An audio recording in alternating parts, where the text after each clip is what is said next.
10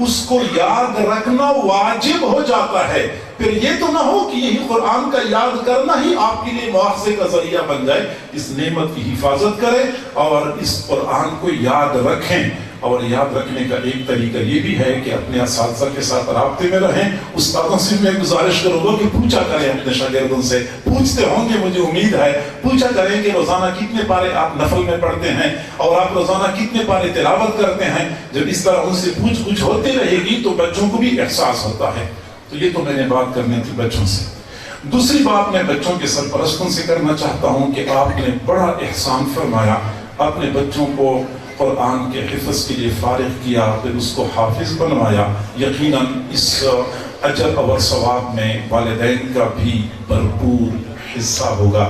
میں دعا کرتا ہوں اللہ تعالیٰ استاد اور طلباء کے ساتھ ساتھ والدین کو بھی پورا اجر اور بدلہ نصیب فرمائے۔ لیکن میں اگلی بات یہ عرض کروں گا کہ والدین کا ابھی یہ بھی فرض بنتا ہے کہ جہاں آپ لوگوں نے بچوں کو حافظ بنانے میں کوشش کی، اب اس کے بعد ان بچوں کو حافظ بنائے رکھنے میں بھی اپنا کردار ادا کریں کہ یہ حافظ بنے تو ہیں لیکن حافظ رہیں بھی، اور زندگی کے آخری لمحے تک یہ حافظ رہیں۔ اس میں بھی آپ حضرات نے کردار ادا کرنا ہے۔ طریقہ اس کا یہ ہے کہ آپ نے بچوں کو حافظ تو بنایا، لیکن آگے مستقبل میں اپنے بچوں کو زندگی گزارنے کے وہ خطوط مہیا کریں جن خطوط پہ چل کے وہ اس نعمت کی حفاظت کریں۔ چنانچہ حافظ بننے کے بعد قاری بنائیں، قاری بننے کے بعد عالم بنائیں، مدرسے کا ماحول ان کو مہیا کریں تاکہ یہ لوگ اس نعمت کی حفاظت کر سکیں۔ والدین ایک بچے کو حافظ بناتے ہیں، پھر وہ گنتی کرتے ہیں کہ ہمارے خاندان میں 7 بندے ہیں، اور ایک بچہ ہمارا حافظ ہو گیا گویا کہ ہمارے 7 کی تو جنت یقینی ہو گئی نا۔ اب چلو بچے کو کاروبار میں لگا لو، چلو بچے کو کالج میں داخل کرا دو، چلو بچے کو ادھر لے جاؤ، اور 1-2 سال کے بعد پھر بچے کو دیکھتے ہیں بچے بیچاری کی نہ صورت حفاظ والی ہوتی ہے، نہ اعمال حفاظ والے ہوتے ہیں، نہ قرآن یاد ہوتا ہے۔ تو اس صورت میں جہاں بچوں کو پکڑا جائے گا وہاں قیامت کے دن والدین کو بھی پکڑا جائے گا کہ انہوں نے بچوں کو وہ خطوط کیوں مہیا نہیں کیے جن پہ چل کے بچے اس نعمت کی حفاظت کر سکتے تھے۔ لہٰذا اگر والدین نے یہ احسان فرمایا ہے بہت اچھی بات ہے، اب اگلا احسان بھی فرمائیں کہ ان کو لاڈ نکالے کی میراث کی پیچھے ذلیل کرنے کی بجائے بچوں کو عالم بنائیں، ان کو قاری بنائیں، ان کو مفتی بنائیں، تاکہ بچہ حقیقی معنوں میں آپ کے لیے دنیا میں بھی اور آخرت میں درجات کی بلندی کا ذریعہ بن جائے۔ یہ والدین کا فریضہ بنتا ہے۔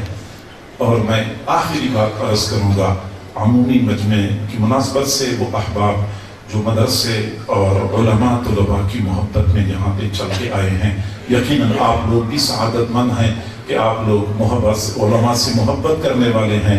اور میں یہی بات عرض کرتا ہوں کہ حضور صلی اللہ علیہ وسلم نے فرمایا المرء مع من احب، آدمی قیامت کے دن انہی کے ساتھ ہوگا جن کے ساتھ دنیا میں محبت کرتا ہے۔ قیامت کے دن جب اعلان ہوگا کہ علماء کھڑے ہو جائیں تو علماء تو کھڑے ہو جائیں گے، لیکن جب اگلا اعلان ہوگا کہ اب علماء سے محبت کرنے والے علماء کی محبین کھڑے ہو جائیں، اس وقت بہت سارے سعادت مند ایسے ہوں گے جو اس دنیا میں عالم تو نہ بن سکے لیکن علماء کے ساتھ محبت کی وجہ سے علماء کی ٹولی میں ان کو بھی جگہ دی جائے گی۔ آپ حضرات اس حوالے سے خوش قسمت ہیں اور سعادت مند ہیں۔ لیکن میں اگلی بات عرض کروں کہ ادارے کا یہ جو پروگرام ہے اور یہ جلسہ ہے، یہ نشست ہے، اس کا بنیادی مقصد کیا ہوتا ہے؟ 2 مقاصد ہوتے ہیں۔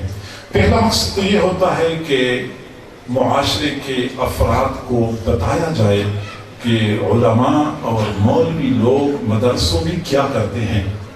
مسئلہ یہ بنا ہوا ہے کہ ہم خود علماء کے قریب جاتے نہیں ہیں، حفاظ کے قریب جاتے نہیں ہیں، میڈیا پہ جو کچھ سن لیتے ہیں وہی بات دماغ میں بیٹھ جاتی ہے کہ مدارس میں دہشت گردی سکھائی جاتی ہے، مدارس میں شدت پسندی سکھائی جاتی ہے، مدارس میں تو قدامت پرستی کی تعلیم دی جاتی ہے۔ ہم خود علماء کے قریب نہیں جاتے، ہم خود مدارس میں نہیں جاتے، اور سنی سنائی باتوں پر یقین کر کے پھر ہم علماء کے بارے میں، مدارس کے بارے میں بدگمان ہو جاتے ہیں۔ تو میں عرض کروں کہ صرف یہ بتانا ہوتا ہے کہ ہم کون سے دہشت گرد تیار کر رہے ہیں۔ یہ آپ دیکھ رہے ہیں، یہ ایک بندے کی محنت کا نتیجہ ہے۔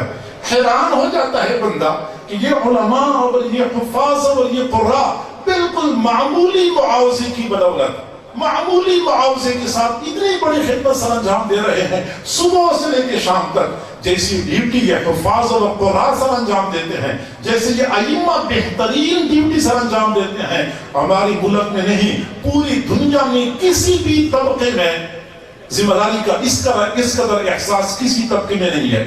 بہترین ڈیوٹی، صبح سویرے فجر کی نماز سے پہلے مدرسوں میں اٹھ جاتے ہیں، مساجد میں شاید فجر کی نماز کے متصل بعد کلاس شروع ہو جاتی ہے، عشاء کے بعد تک یہ کلاس چلتی رہتی ہے، اور ہم دیتے کتنا معاوضہ ہے وہ ہم سب کو پتا ہے۔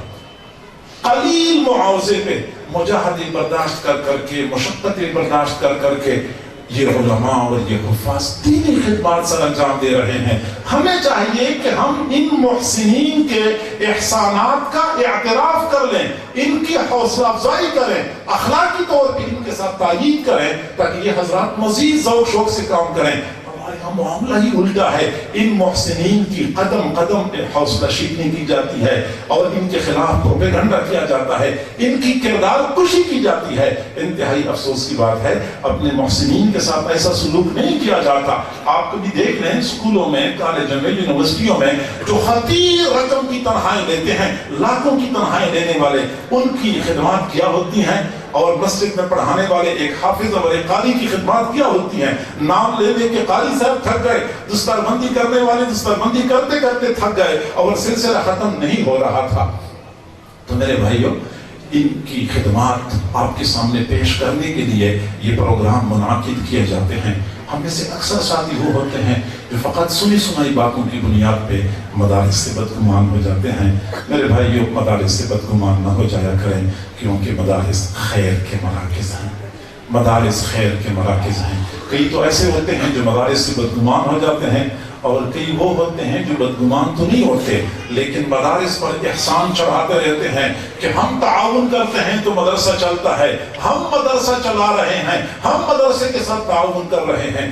میں دوستوں سے کہا کرتا ہوں کہ مدرسہ ہم نہیں چلا رہے، مدرسے کی وجہ سے ہم چل رہے ہیں، مدرسے کی وجہ سے ہم چل رہے ہیں۔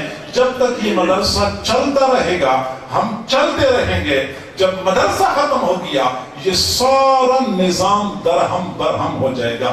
آخر کیا وجہ ہے؟ سمندر میں مچھلیاں، سوراخ میں چینٹیاں، جنگل میں چرند پرند علماء اور طلباء کے لیے دعائیں کرتی ہیں۔ وجہ یہ ہے کہ کائنات کی مخلوق کو پتہ ہے کہ اس طالب علم کی بقا کے ساتھ ہماری بقا وابستہ ہے۔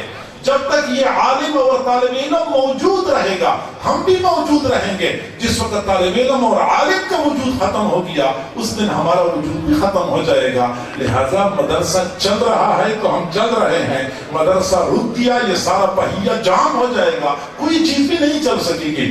حضرت شاہ ولی اللہ رحمۃ اللہ علیہ فرمایا کرتے تھے کہ میں کشف کی نگاہ سے دیکھ رہا ہوں، میں کشف کی نگاہ سے دیکھ رہا ہوں کہ ایک بستی کے لوگوں کے اعمال اتنے خراب ہو جاتے ہیں، اتنے خراب ہو جاتے ہیں، اللہ تعالیٰ کو عرش پہ جلال آتا ہے، فرشتوں کو حکم دیتا ہے تم جاؤ اور نیچے سے زمین کو الٹ دو اور ان پوری بستی والوں کو تباہ و برباد کر دو۔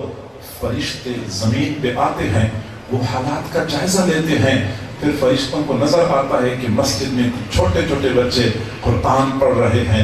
فرشتے اللہ تعالیٰ سے عرض کرتے ہیں کہ اللہ آپ نے تو حکم دیا ہے کہ لوگوں کے نیچے سے زمین کو الٹ دو، وہاں تو کچھ بچے قرآن پڑھتے ہوئے نظر آ رہے ہیں۔ اللہ تعالیٰ فرماتے اچھا پھر بستی والوں سے 40 سال کے لیے عذاب کو مؤخر کر دو۔